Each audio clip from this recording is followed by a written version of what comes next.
Alright, you guys, I have things to say. Hey guys, Cassie here. Welcome back to my channel. I'm filming in the car because this is a ranty video and I just don't like filming stuff like that when my husband is home and he can hear me because I just feel awkward. So, I'm sitting in here. So, I have a few things to talk about. Things kept coming up this week that I'm like, maybe I should make a video about that. And I decided, you know what, I'm just gonna mash it all up into one because really it all just is me ranting about things that irritate me in the writing world. And hopefully, what the heck is going on with my hair? Not like my hair looks good right now anyway, but that is driving me crazy. Alright, whatever. Hopefully you guys can hear me okay. I don't have like my regular setup, so you're just gonna have to deal because this is all I have the patience for right now. So basically a few things came up recently that have just been frustrating me and I wanted to rant about it. So these are just gonna be my general gripes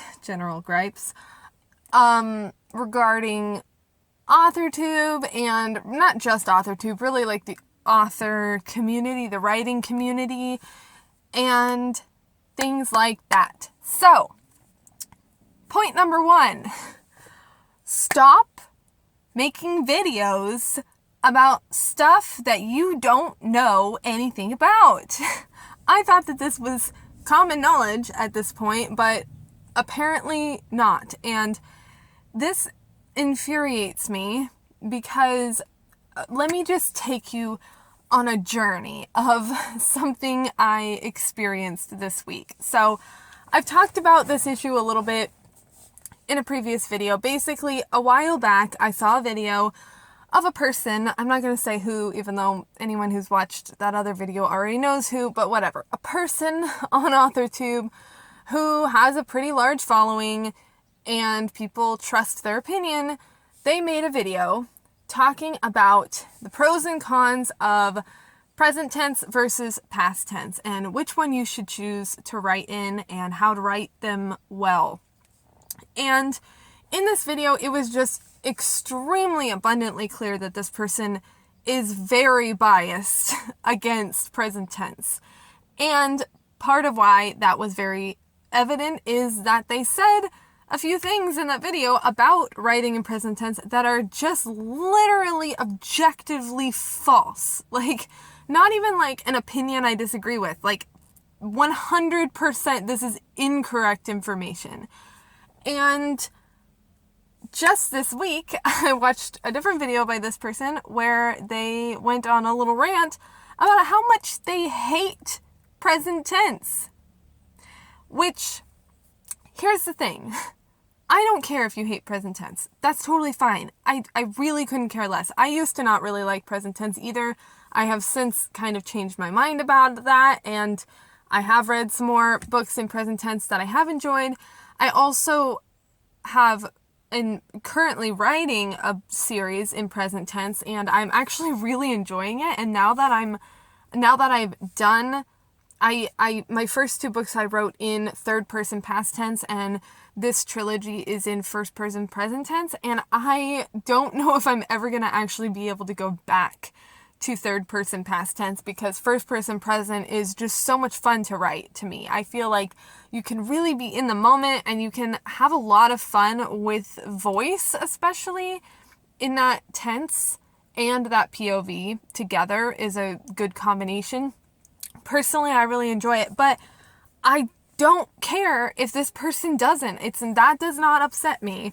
And they said something in that video about, oh, people get so defensive about you saying you don't like this and you should care more about something that matters. Like, well, you know what? Sometimes this does matter to people, especially if you're being rude or if you're someone who either loves to read present tense or writes present tense and you're always having people like talking crap about present tense, then that can be annoying and people are allowed to be a little frustrated about that. But this video and this rant right now has nothing to do with that. I don't care if you like present tense or not.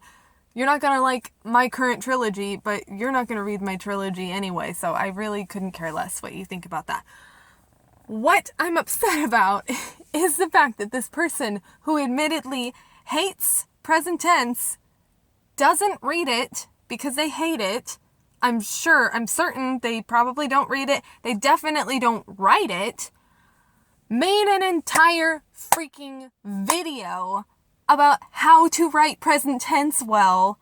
Sort of. I mean, that wasn't the main topic. It was the pros and cons of writing present tense versus writing past tense. But you never freaking written present tense. So what on earth gives you the authority to say the pros and cons of writing present tense? And, you know, if this person had done really good research and they had given like an accurate depiction of what it's like to write present tense, then maybe I wouldn't care if they don't have personal experience writing it, because I do believe that people can give writing advice sometimes, even if they themselves are not necessarily very good at that thing. There are some things that I know tips on how to do it well, but I've never done it myself because I've just learned from other people. First of all, even in that situation though, I would never make a video about it. I've learned a whole lot about how to do world building well, just because I like listening to videos about storytelling and stuff. So I've learned those things by watching those videos, but I don't write fantasy, so I'm never going to put out a video on how to world build, because I don't have any authority to talk about that, even though I think I do actually know a bit about that via learning from other people. But the point is, if they had done this well, then maybe I wouldn't care that they've never written this themselves. Maybe I wouldn't care that they openly hate present tense and are obviously very biased in favor of past tense. But that isn't what happened. Their video was full of misinformation, and now it's obvious, which it already was obvious to me before, but it's definitely obvious now because they're literally saying it, that the reason their video is full of misinformation is because they hate that tense and they've never even written it and they don't even really read it. So obviously don't know what the heck they're talking about. And you might be wondering, why does this upset you so much? Well, here's why it upsets me so much. Because in the comments of that person's video, where they're talking about the pros and cons of present tense and past tense, it is full of comments from younger, new writers saying, oh my gosh, I'm so glad that I saw this video because I was going to write my book in present tense and now I know better. Now I know that I'm not going to, because you just said all these cons to writing in present tense and those sound terrible. I'm not going to do it. And the cons they're talking about are non-existent because it's misinformation that isn't true. Let me give you a solid, tangible example here. The main point of misinformation that really just got under my skin in that video was that this person said that you can't skip forward in time in present tense, which obviously they don't mean like within chapters, you know, you can do whatever you want between a chapter break, but they mean like within the flow of writing, you have to do a whole chapter break if you want to skip forward in time at all. And they even specifically used the example of like things you want to skip forward in. They said nobody wants to watch your character going to the bathroom. Like as if in present tense, because you're coming along with that character through their whole day in present tense, that you have to show on the page them brushing their teeth and going to the bathroom and taking a shower. That is absolute nonsense. It's not true at all. And these young writers are hearing this and they're like, oh, that's crazy. I'm never going to write present tense. And you know what? First of all, some people love reading present tense. So we want books to exist that are in present tense. Second of all, some people write better in present tense. What if these new writers who are learning this are better at writing present tense? What if their stories, some stories lend themselves really well to present tense? For example, the trilogy I'm currently writing, I had never written present tense. I have written first person in the past, like in short stories and stuff, but as far as novels, I hadn't written a first person novel yet. And when I realized that this trilogy, I think, required a first person narrative, that was what was going to be best for the story. As I started writing that, I naturally kept slipping into present tense, even though I was trying to write past tense. And I realized maybe that's because this story needs to be in present tense. Maybe it will just sound better and flow better in that tense. So I changed it and I was like, okay, I'm going to do present tense. And it is so much better. So this person is teaching completely false information. They have a huge following. And this, by the way, is not the first time that this person has put out a video with just 100% false information, like completely misrepresenting a topic that they clearly did not do enough research on. And even if they did research, there's some topics where it's just like, maybe you just shouldn't put a video out about that. Even if you researched it, you obviously don't have personal experience in that area, so maybe just don't talk about it, you know? Like, there are just some topics that if you don't know what you're talking about and someone says, you should make a video about this, it's wise to say, you know, I actually am not really familiar with that subject, or I've done some research on it, but I don't have personal experience in it. So instead of putting out a video about that, why don't I recommend some other videos to you from people who do know about that subject?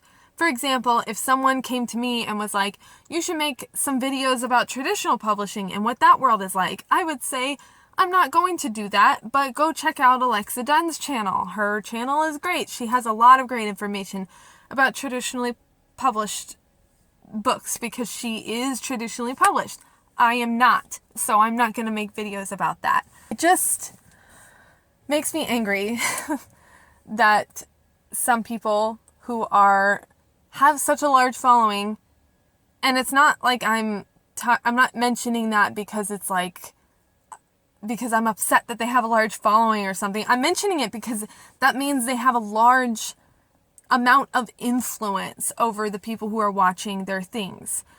When you see someone who has a large following, your instinct is to think they're probably putting out good information because apparently a lot of people have agreed that this is worth watching. Now, that's not exactly the best way to think about it because that's definitely not always true, but that is just how people think. And that leads me to I need to take a breath.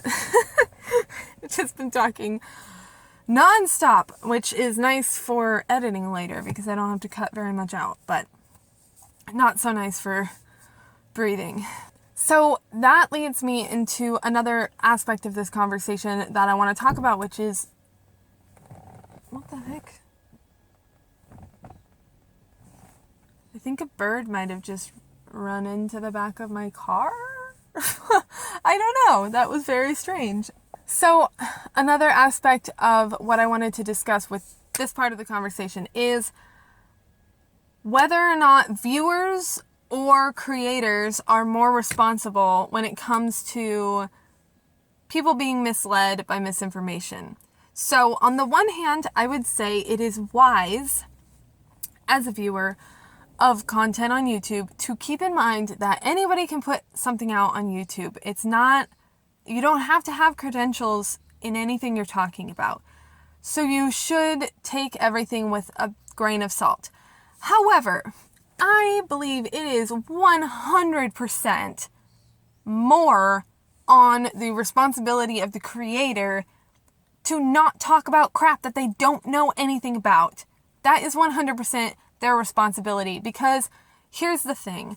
As much as we say, take everything with a grain of salt, I think that it is very natural, and also I think to some degree it is reasonable for people when they're watching content from a writer putting out advice about writing, a published author who is pretty successful, I think it's very natural and somewhat reasonable for them to assume that they know what they're talking about.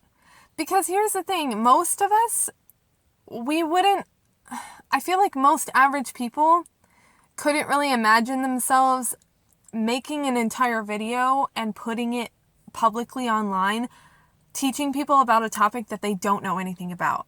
Most of us kind of naturally understand that that's like a weird thing to do and that we shouldn't do that. And not even like if you think it's morally wrong, but just like, they're like, well, what would I even say? I don't even know what I would say on that topic because I don't know anything about it. So for most people, when we see a video put out, especially by someone who is very successful in their field, it's natural for us to assume they wouldn't be putting this video out if they didn't know what they were talking about, at least to some degree. So while yes, we should be cautious with what we listen to, I think it's unreasonable to expect everybody all the time to take everything you say with a grain of salt. I think there is, to some degree, a natural amount of accepting that this person is very successful. They probably know what they're talking about. I don't know the truth of what they're talking about, and I don't know where I would even, vet the information they're giving you. Sometimes people say, take this advice with a grain of salt. It's like, okay, but how would I even go about fact checking what you just said? So I have to some degree, people have to accept, okay, this person's successful. They probably are saying something true because they know what they're talking about. So when you are a successful writer making AuthorTube content, you have to keep in mind that the people watching your content trust you. They think that you know what you're talking about. So don't freaking make videos about stuff that you don't know anything about. That you openly admit that you don't even read these kind of books, you don't even write these kind of books because you don't like them, but you're going to go ahead and tell us what the pros and cons of writing that kind of book are. There's no possible way you could even know that, and it's very clear and evident in the fact that your video was full of misinformation. That's about all I have to say on that subject. Yeah, it just makes me angry. It makes me angry to see a bunch of young newbie writers. Hello, it's Editing Cassie here. Apparently, a very large portion of what I talked about in this video got cut out because my phone is very annoying. It has a certain amount of time you can film and then it stops. It says no, you can't film anymore, but it doesn't actually look like you stopped filming. The time is still going and it just continues as if you're still filming, and it doesn't tell you that it's not recording anymore. So apparently I talked for quite a long time without, my cat is just staring at me over here and it's really cute. Hi Gallifrey, how are you? Oh, you're so sweet. You're so sweet. Anyway, so I talked for a long time. I had 3 topics that I discussed in this video, and almost the entire second topic got totally messed up. So we're just gonna glaze right over that. It wasn't very important anyway. Thankfully, it was the least important to me of the 3 things I talked about, so we're just gonna pretend that didn't happen. I think the end of my sentence here was gonna be something along the lines of, it makes me angry that a bunch of newbie writers are being misled by false information, by someone that they look up to and they think they can trust their knowledge, and they don't realize that it's just not even true, and that could really be damaging to their writing future, especially if the topic was more important. I mean, I think this could be pretty important to some people's writing journey, but there have been other topics that have been a little more substantial, and there could be more in the future, and I'm just tired of it. So anyway, done with that part. Moving on to the next bit. Alright, now to get into the main topic that was actually the initial thing I really wanted to talk about in this video, and then those other things kind of happened this week, and I was like, oh my gosh, maybe I should just make a big rant video about all my gripes, because I want to talk about those things too, but I don't want to make a whole video on those. So anyway, this was the heart of what I wanted to talk about here. So I firmly believe that we need to stop making writing harder than it needs to be. And this is kind of a tricky subject because I don't want it to come across as if I'm saying that learning the craft of writing is useless and that you shouldn't do that. You absolutely should learn the craft of writing. There are plenty of tips out there and things you can learn about how to be a better writer that I think are very useful and good to listen to. But I have a problem with the quote-unquote rules of writing.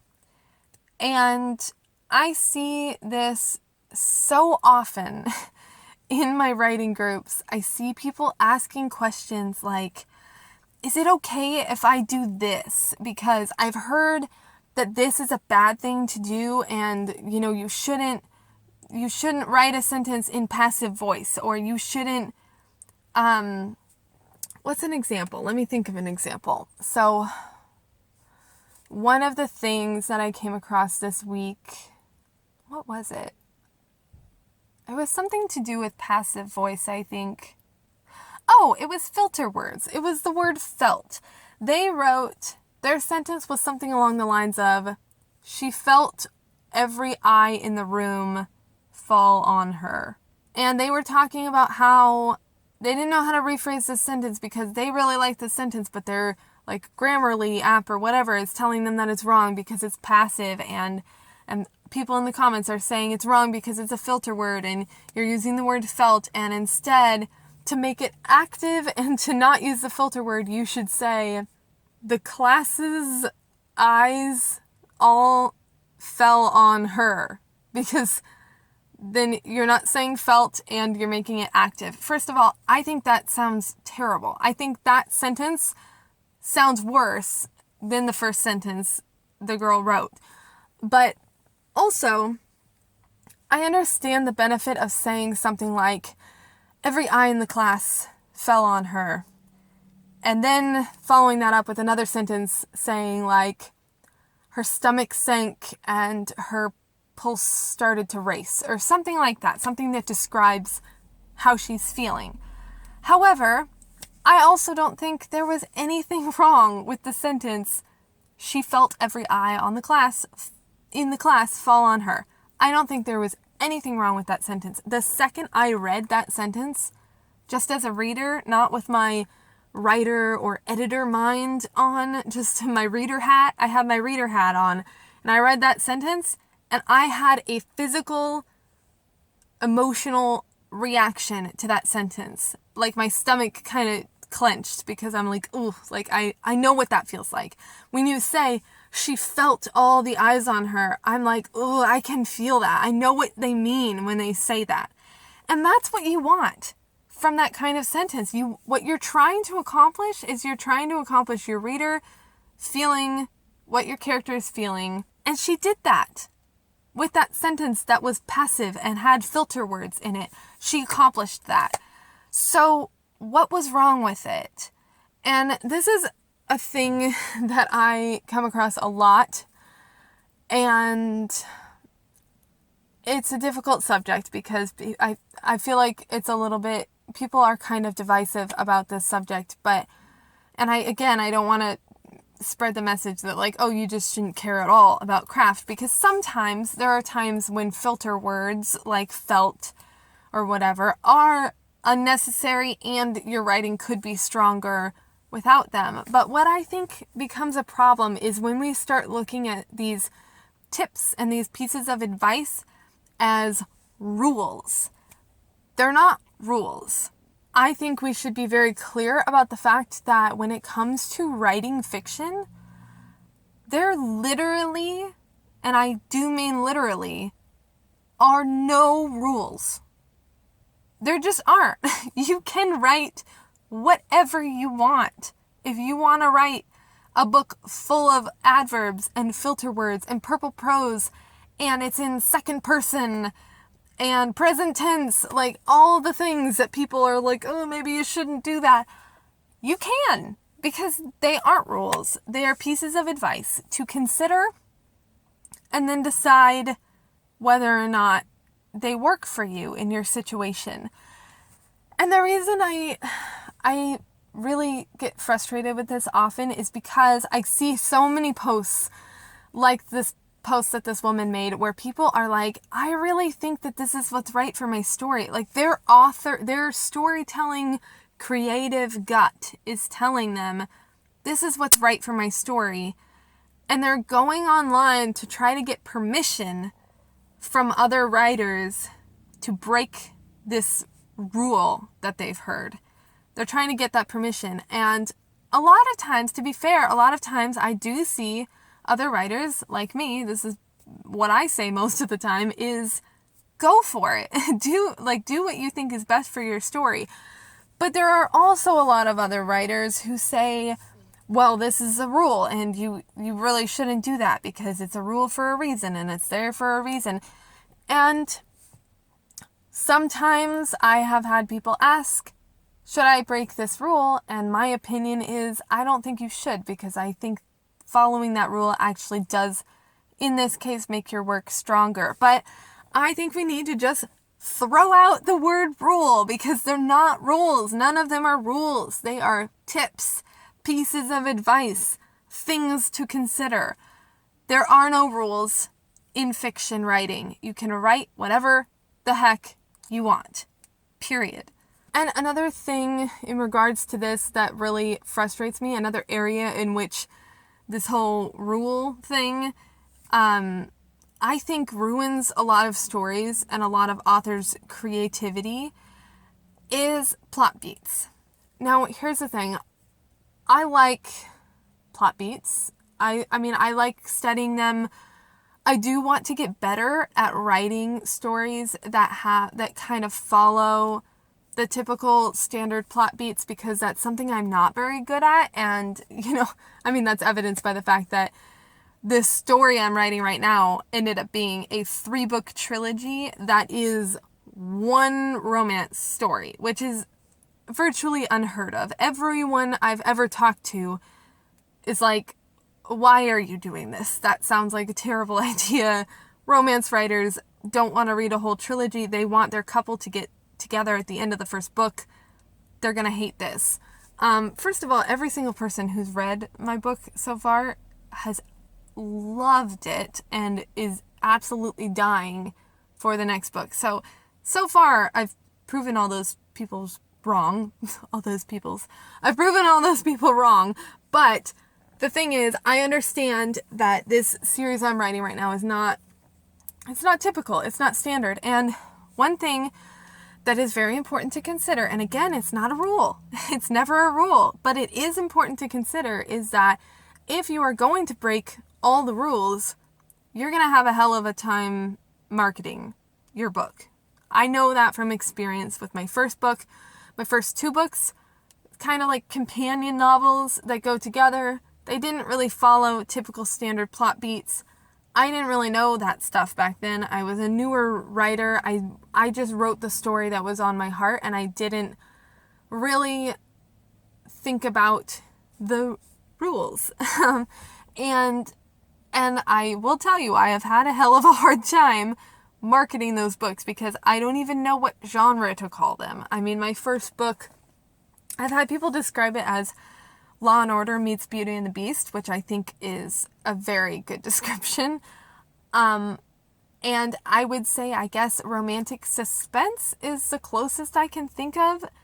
But even that, it doesn't really fit. It doesn't really fit in romantic suspense. It doesn't fit in romance, but it also doesn't fit in suspense or thriller. It's definitely not a thriller.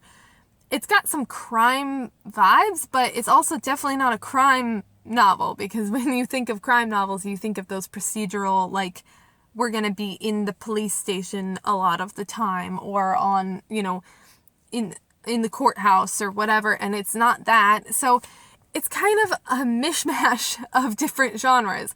And that is a terrible decision if you want to write a book that will be easy to market.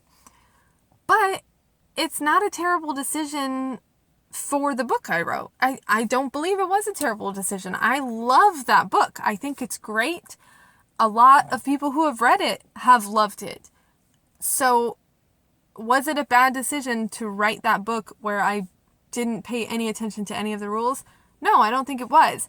Is it easy to market? No. Have I made much money off of it? No. But the point is, I wrote the book that was on my heart that I wanted to write. And I'm really glad that when I wrote that first book, I wasn't in this whole author world of, learning all these rules yet. I keep saying rules. Learning all these pieces of advice yet. Because I wrote that book all on my own, and I didn't change it. I mean, I changed some things, of course. I edited a lot. I had some people read it and tell me what was working and what wasn't, and I changed those things. But I didn't do it based on arbitrary rules. And I'm really glad I have that experience, because I've learned that writing a book like that, even though I haven't made money off of it, and I haven't been able to market it well, like almost everyone who's read it has loved it and given me amazing feedback. So I know I wrote a good story, and it has helped my confidence in moving forward, in being able to trust my gut as a storyteller and as a writer. So I got off track a little bit. We were talking about plot beats. So the problem I have with plot beats is, I actually just saw a post recently in a group where someone was saying, is it just me, or do you ever get frustrated with the dark night of the soul moment in some romance books? And a lot of people were agreeing that when it gets to that point where the couple has that moment where they break apart, and it's all hope is lost, I'm not going to be able to be with him, this is terrible. But you as a romance reader, you know that they're going to end up together. You know it's all going to work out. And people were discussing the fact that sometimes they feel like it's just tedious. It's yeah, we all know that this is going to work out. Just let it work out. We don't need this moment where they break up right before the end or something, or something terrible happens, because we all know it's going to come around.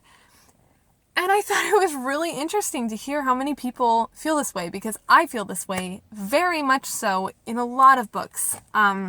Most recent example, I read In a Holidays by Christina Lauren, and I was pretty disappointed with that book. I've read a few other Christina Lauren books, and I really like them, so I had kind of high hopes for this book.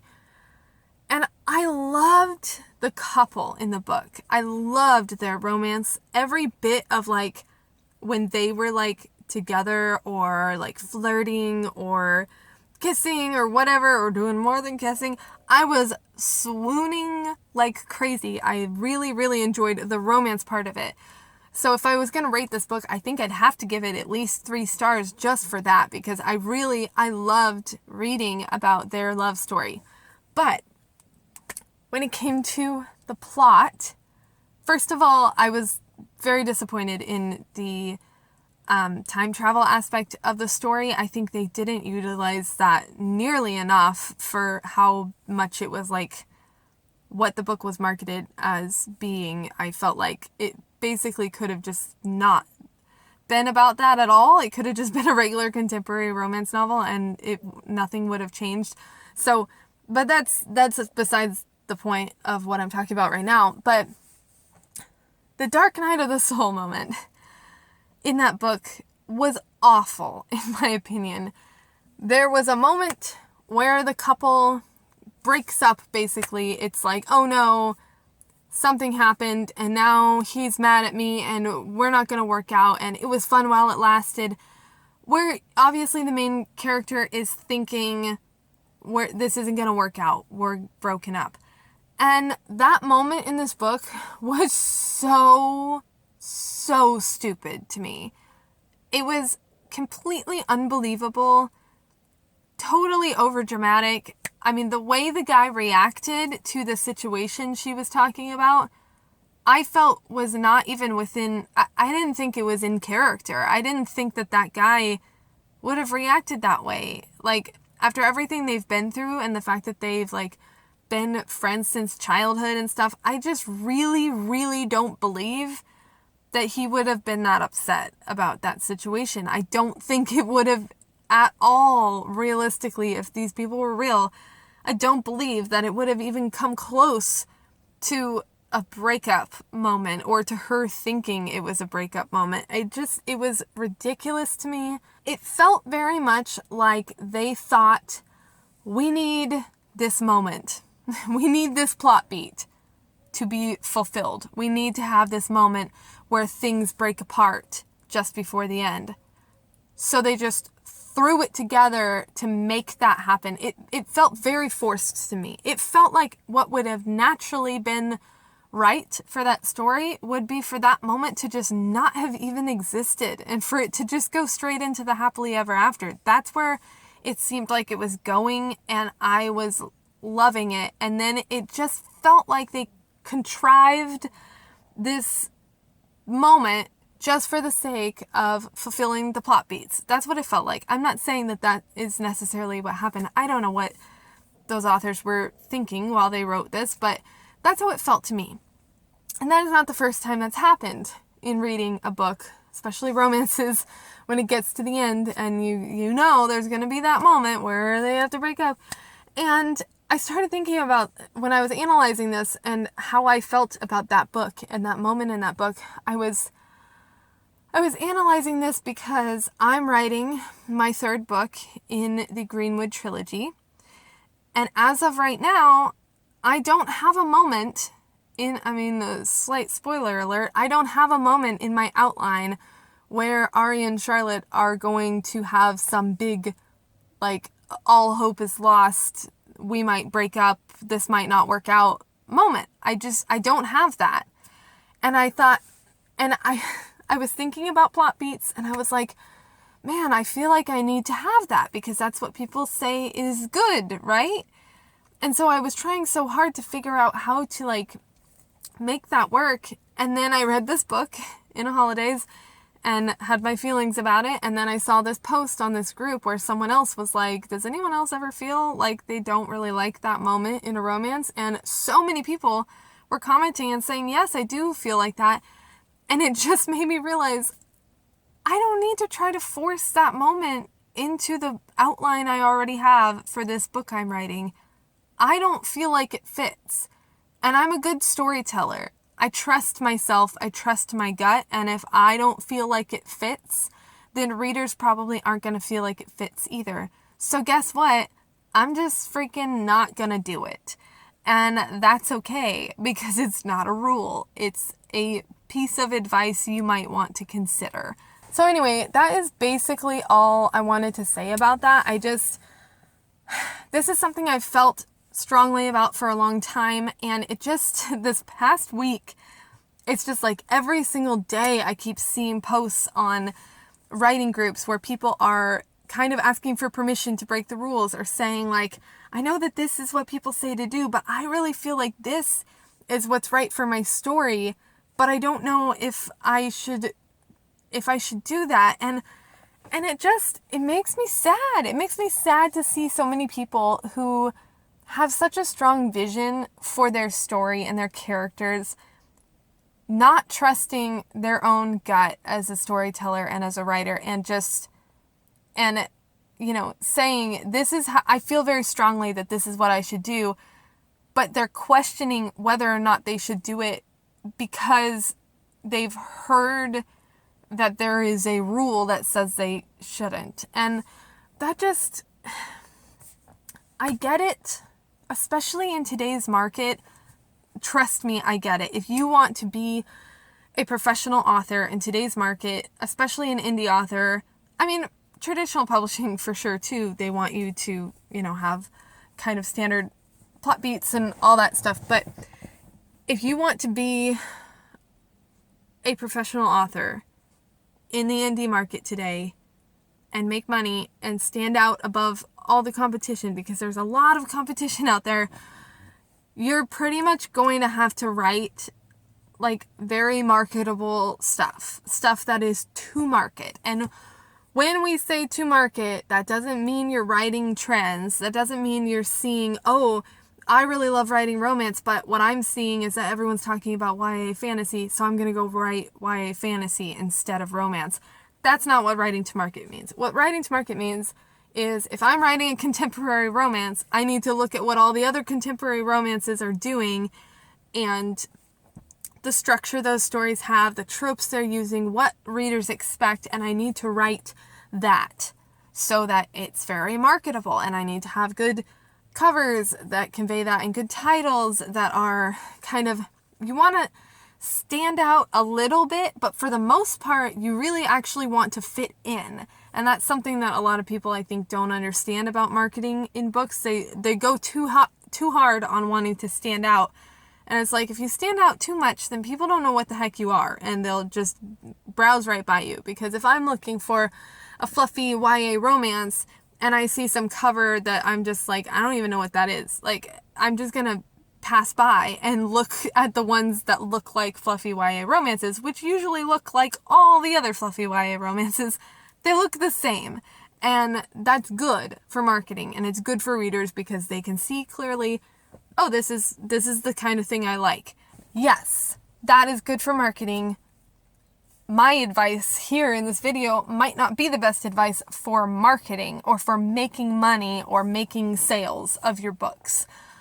But from a creative perspective, both as a writer and as a reader, because that's the thing, is that a lot of times I see a lot of writers when they're talking about marketing and they're talking about making sales and how they need to write their books to market, and they have this idea, but they're like, but that doesn't really fit with what's typical, so I'm going to change it to being more standard. I always feel like, as a reader, I'm like, if you thought of your idea you just had as a reader, and then you saw a writer like, well, I have this idea, but I'm going to make it different to make it more standard, like, wouldn't you be frustrated? Wouldn't you like this version better? The first version? Like, I feel like all of these rules, quote unquote, stifle our creativity a lot. And I think that is harmful to writers and also readers, because I'm a reader and I like to see books that do something different. I mean, sure, sometimes I also like to read books that are pretty formulaic and I know what to expect, but I'm not a romance reader who, is opposed to something having a bit of a different ending. Like, I don't want a sad ending in my romances, but I also don't really mind. Sometimes I don't mind if the couple doesn't even end up together and it's like, oh, we learned a lot from what we went through, and I'll always remember that time or whatever, like, I think that I understand why all these pieces of advice are out there, why they exist. A lot of them are out there and they exist because in most cases they might be good advice.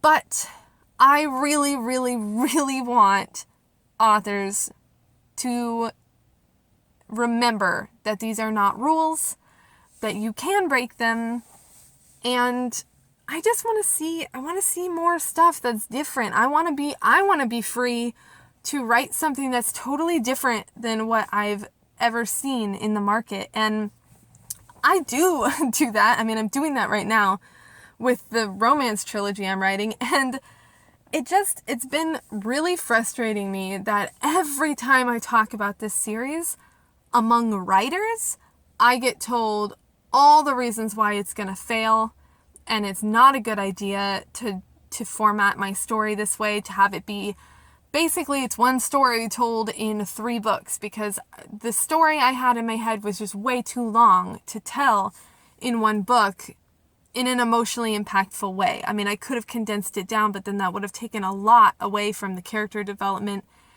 and I think it would have made it worse. And so I just didn't do that. I was like, that's going to make it worse. I'm just going to do it the way I think I should do it. I'm going to write 3 books telling one full story. And all the fellow writers have told me this is bad. And all of the readers have told me this is amazing and I love it. So, I mean, it's not like I have some big success story right now. I only have my first book in that trilogy out so far, and it's not like it's made tons of money or anything. But it has gotten really good feedback, and I just have to say to people to consider that, just because other writers are telling you something doesn't mean that the readers agree. And I think a lot of readers are really itching for things that are different than what you typically see. And that might make your book hard to market. It might make it not easy to sell. But does that mean it'll make readers not like it? Definitely not. Readers might love your book. That book might be their favorite book. It might end up that you only sell 100 copies of your book, but 90 of those people say that you are now one of their favorite authors and that book is one of their favorite books because it did something different that isn't formulaic and isn't what they expected. And, you just have to weigh the options for yourself. You just have to define success for yourself. That is what I always say. You cannot seek success based on someone else's definition of the word. You have to determine what does success look like for you and follow that path. Anyway, I think that's all I wanted to talk about in this video.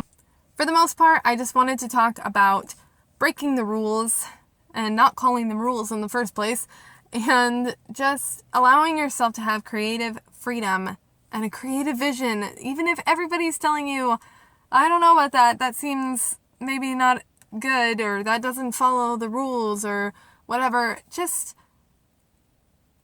trust your gut as a creative person. You are where you are for a reason. You love storytelling. You love developing interesting characters. Do what you feel is right for your story, and it will probably resonate with someone. And even if it doesn't, it resonated with you, and you can be proud of what you created. And that doesn't mean to throw all of the writing advice out the window. A lot of it is good. A lot of it is good to consider a lot of the time. I mean, there are certain things like filter words and crutch words that I have that I overuse a lot. Like, for example, ellipses are a problem for me. I use a lot of ellipses, and I have to ask myself once I get to a third ellipses on the same page, that's when I'm like, hey, you need to go look at all 3 of these and take one of them out. Unless they are all extremely important, sacrifice something because this is too much.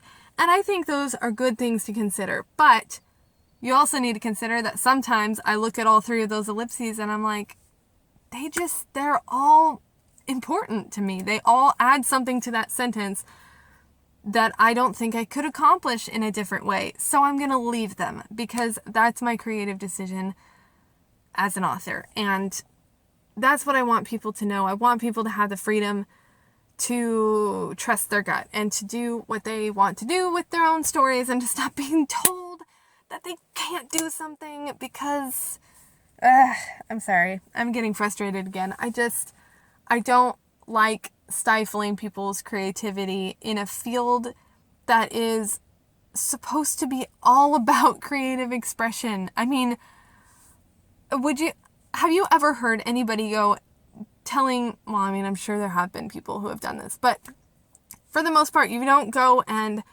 tell an artist who's painting, well, you shouldn't use that color, you should use this color, because people really, it's been said through surveys that people really respond well to green, and you're using yellow, and that's, not going to be as marketable. No, you don't say that, because they're just creating something out of their creative vision and their creative expression, and you either appreciate it or you say, this isn't for me, and you move on.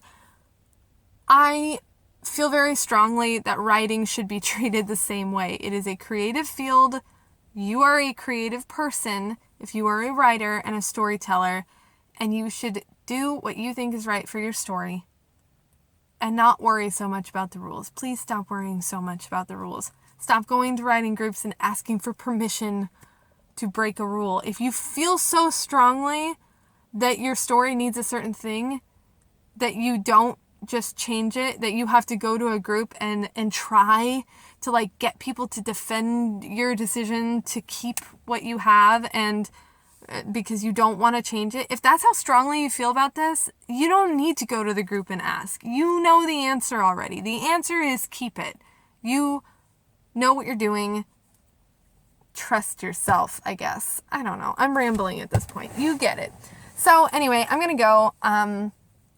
Thanks for anyone who stuck around this long to listen to my extremely long rant about things. So let me know in the comments below how you feel about the things that I've said, or what your gripes are in the whole writing world. It's definitely not just AuthorTube. I mean, most of these irritations have come from like my writing groups on Facebook and stuff like that.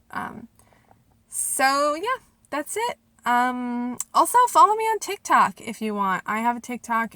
I believe, well, my name on there is just Cassie BB, but my, handle is at Castielle, CASSTEAELLE. So I'm gonna probably be posting more book related stuff on there, because that is a social media platform that for now I actually do like. I say for now because sometimes I go crazy on there, so I might have to take a break from there at times, but for now I'm still enjoying TikTok. So anyway, that's gonna be it, and I will talk to you next time.